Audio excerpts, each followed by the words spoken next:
sigurno nekako vplivala na nas oziroma na samo našo igro, kar se je videlo prvih 20 minut, smo bili nekako enakovredni v polju, mogoče celo imeli malo več odigre, vendar ne glede na to, ko se je zgodetek, se pozna, da nimamo dovolj izkušenih igralcev, ki bi znali umiriti zadevo.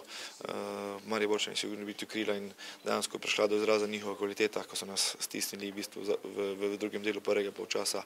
Jasno je, da prvi gol pripelje do tega, da nasprotnik je pač mogoče malo bolj odprt, kot bi drugače bil. Velikokrat se zgodi, da imaš neke težave v določenem trenutku, kajti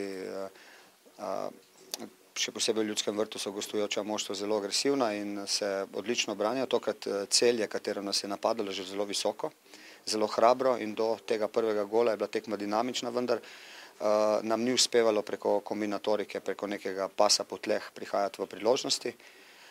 Zadetek se je moral zgoditi tudi tak, kajti Etienne je izredno agresiven in nenehno napada nasprotnikove branilce, tako da se prej mora tudi tak zadetek zgoditi. Potem pa veliko lepih akcij, ko je bilo več prostora in popolnoma zaslužena zmaga. Malo me je bilo strah, samo mi je publika pomagala in se jim res zahvaljujem. Jaz mislim, da sem dobro odigral za prvo tekmo in mislim, da bo to čim več časa trajalo. Tudi bilo mi je lažje, ker so mi govorili, kje moram pokrivati, pač svoje izkušnje z njimi so mi pač pomagali, seveda mi je bilo lažje s tem.